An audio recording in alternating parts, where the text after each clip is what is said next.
Hello students, ચલો આજે આપણે સ્ટાન્ડર્ડ સેકન્ડ ચેપ્ટર 7 એ એન્ડ એન વિશે જોઈશું. બરાબર. હવે જુઓ, તમને નીચે આપેલું છે કે અંગ્રેજી ભાષામાં એ અને એન બે આર્ટિકલ છે. બરાબર. કઈ અંગ્રેજી ભાષામાં કયા બે આર્ટિકલ છે? એ અને એન. હવે અંગ્રેજી મૂળાક્ષરોમાં એ, ઈ, આઈ, ઓ અને યુ આવા 5 સ્વર આવેલા છે. કેટલા સ્વર આવેલા છે? 5 સ્વર. કયા કયા? એ, ઈ, આઈ, ઓ અને યુ. બાકીના બધા મૂળાક્ષરો વ્યંજન છે, એટલે કે બી, સી, ડી, ઈ, એફ આ બધા મૂળાક્ષરો કયા છે? વ્યંજન છે. અને એ, ઈ, આઈ, ઓ અને યુ શું છે? સ્વર છે. હવે એક વચનમાં આવતા અને વ્યંજનથી શરૂ થતા ઉચ્ચારવાળા જાતિવાચક નામ પહેલાં એ આર્ટિકલ અને સ્વરથી શરૂ થતા ઉચ્ચારવાળા જાતિવાચક નામ પહેલાં એન આર્ટિકલ મુકાય છે. બરાબર. એટલે કે એક વચન હોય અને બી, સી, ડી આવા વ્યંજનથી શરૂ થતા હોય તેની પહેલાં આપણે કયું આર્ટિકલ મૂકીએ છીએ? એ આર્ટિકલ મૂકીએ છીએ. અને બાકીના જે સ્વરથી શરૂ થતા હોય એ, ઈ, આઈ, ઓ, યુ એને જાતિવાચક નામ પહેલાં આપણે કયું આર્ટિકલ મૂકીએ છીએ? એન આર્ટિકલ મૂકીએ છીએ. હવે આપણને નીચે કેટલા એક્ઝામ્પલ આપેલા છે તે આપણે જોઈએ. બરાબર. હવે સૌથી પહેલું એક્ઝામ્પલ છે, તમને બોલનું ચિત્ર આપેલું છે. શું છે? બોલ. BALL અને બાજુમાં તેનું પિક્ચર આપેલું છે. હવે બોલની આગળ કયો આર્ટિકલ લાગે? એ લાગે કે એન લાગે તે આપણે જોવાનું છે. તો જુઓ, બોલ જે છે એ શું છે? વ્યંજન છે. શું છે? વ્યંજન. તો એની આગળ કયો આર્ટિકલ લાગશે? એ આર્ટિકલ લાગે. કયો લાગશે?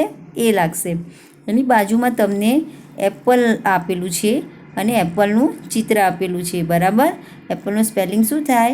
APPLE. અને એપલ એટલે શું થાય? સફરજન. શું થાય? સફરજન. હવે એપલ જે છે તે આપણે જોયું કે એ જે છે એ શું છે? સ્વર છે. આપણે આગળ જોયું કે એ, ઈ, આઈ, ઓ અને યુ આ 5 શું છે? સ્વર છે. તો એ શું છે? સ્વર છે. તો એની આગળ આપણે કયું આર્ટિકલ મૂકીશું? તો એની આગળ એન આર્ટિકલ આવે. કયું આર્ટિકલ આવે? એન આર્ટિકલ આવે. એની નીચે આપેલું છે તમને પિક્ચર હેન. હેન એટલે શું થાય? મરઘી. હવે જુઓ, હેન જે છે એ શું છે? એમાં પહેલો આર્ટિકલ જોવાનો આપણે. તો શું આપેલું છે? હેનનું એચ આપેલું છે. હવે એચ જે છે એ શું છે? વ્યંજન છે. બરાબર. તો એની આગળ કયો આર્ટિકલ આવે? તો એ આર્ટિકલ આવે. હવે તમને બીજું એના પછીનું બાજુમાં આપેલું છે એગ. EGG. એગ એટલે ઈંડું. હવે ઈ જુઓ કે તમને કયો સ્વર આપેલો છે? ઈ આપેલું છે. તો ઈ શેમાં આવે છે? સ્વરમાં આવે છે. તો એની આગળ કયો આર્ટિકલ આવે? એન આર્ટિકલ આવે. હવે એના પછી આપેલું છે તમને પેનનું ચિત્ર આપેલું છે. તો પેનનું સ્પેલિંગ લખ્યું છે PEN. હવે પી જે છે એ શું છે? વ્યંજન છે. તો વ્યંજન હોવાના કારણે તેની આગળ એ લાગે કે એન લાગે? તો શું લાગે? એ લાગે. બરાબર. એના પછી બાજુમાં જુઓ ઇન્ક પોટ એટલે કે INKPOT એટલે કે સાઈનો ખડિયો છે. એટલે કે આઈ જે છે એ શું છે? સ્વર છે કે વ્યંજન? તો શું છે? સ્વર છે. તો એના માટે કયું આર્ટિકલ લાગે? એ લાગે કે એન લાગે? તો એન આર્ટિકલ આવે. એના પછી જુઓ DUCK. હવે ડી જે છે એ સ્વર છે કે વ્યંજન? તો ડક આપેલું છે. તો ડી જે છે એ વ્યંજન છે. તો હવે વ્યંજન હોય તો એ આર્ટિકલ લાગે કે એન આર્ટિકલ લાગે? તો શું આવે? એ આવે. એના પછી તમને આપ્યું છે આઉલ. OWL. આઉલ એટલે શું થાય? ઘુવડ થાય. હવે જુઓ, ઓ જે છે એ આપણે જોવાનું કે પહેલાં જે તમને સ્પેલિંગ લખ્યો હોય એમાં પહેલો અક્ષર જે હોય મૂળાક્ષર એ જોવાનું કે તે શું આપેલું છે? સ્વર છે કે વ્યંજન? હવે ઓ જે છે એ સ્વર છે. તો એની આગળ શું આવે? એ આવે કે એન આવે? તો કયો આર્ટિકલ આવે? તો એન આર્ટિકલ આવે. એના પછી તમને આપેલું છે કેપ. CAP. કેપ એટલે ટોપી. હવે ટોપી જે છે એમાં કયો છે મૂળાક્ષર? સી. હવે સી જે છે એ શું છે? સ્વર છે કે વ્યંજન? તો આપણે શું આવે? વ્યંજન. તો તેની આગળ કયો આર્ટિકલ આવે? તો એ આર્ટિકલ આવે. એના નીચે તમને આપેલું છે અમરેલા. હવે અમ્બ્રેલામાં તમારે સ્પેલિંગ આપેલો છે UMBRELLA, બરાબર. અમ્બ્રેલા એટલે શું થાય? છત્રી. હવે તમારે જોવાનું કે આપણે જે પહેલો મૂળાક્ષર છે એ શું છે? યુ છે. હવે યુ જે છે એ સ્વર થાય કે વ્યંજન? તો શું થાય? સ્વર થાય. હવે સ્વર હોવાના કારણે આગળ એ આર્ટિકલ લાગે કે એન? તો શું લાગે? એન આર્ટિકલ લાગે, બરાબર. તો એટલે અમ્બ્રેલાની આગળ એન આર્ટિકલ મુકાય. હવે તમને એવી જ રીતે નીચે ફન ટાઈમ આપેલું છે. તો ફન ટાઈમમાં આપણે જોઈએ કે ચિત્રો સાથે આપેલા નામોની પહેલાં એ કે એન આર્ટિકલ મૂકવું, બરાબર. હવે આપણને ચિત્રો આપેલા છે અને તેના નામ આપેલા છે અને આગળ આપણને ખાલી જગ્યા આપેલી છે. હવે આપણે જોઈને લખવાનું છે કે કયા સ્વર છે અને કયા વ્યંજન, અને કોની આગળ કઈ ખાલી જગ્યામાં આપણે એ આર્ટિકલ મૂકવું કે એન આર્ટિકલ મૂકવો તે આપણે મૂકવાનું છે. તો આપણે જોઈએ કે પહેલું ચિત્ર આપણને આપેલું છે ટેબલનું. તો TABLE, બરાબર. હવે ટેબલ જે છે એ શું છે? તો આપણે જોવાનું ટી એ વ્યંજન થાય તો આગળ ખાલી જગ્યામાં શું આવે? એ આવે. એના પછી બીજું છે એપલ. તો આપણે આગળ જોઈ ગયા કે એપલમાં એ શું છે? સ્વર છે. તો શું આવે? ખાલી જગ્યામાં આગળ એન આવે. એના પછી છે આયન, IRON એટલે ઇસ્ત્રી. હવે આઈ જે છે એ શું છે? સ્વર છે કે વ્યંજન? તો છે સ્વર. તો એની ખાલી જગ્યામાં શું આવે? એન આવે. એના પછી તમને આપ્યું છે ગ્લાસ, બરાબર. GLASS. હવે જી જે છે એ સ્વર છે કે વ્યંજન? તો આવે છે વ્યંજન. તો ખાલી જગ્યામાં શું આવશે? તો આવશે એ આવશે. એના પછી તમને નીચે આપેલું છે આઉલ. હવે આઉલમાં જોઈએ તો OWL. હવે ઓ જે છે એ જોવાનું આપણે કે આપણે આગળ જોયું તો સ્વર છે કે વ્યંજન? તો શું છે? સ્વર છે.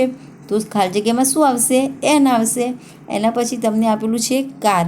તો કારનો સ્પેલિંગ શું થાય? CAR. હવે CAR, હવે સી જે છે એ શું છે? સ્વર કે વ્યંજન? તો આપણે જોવાનું કે સી તો વ્યંજન છે તો આપણી ખાલી જગ્યામાં શું આવે? એ આવે.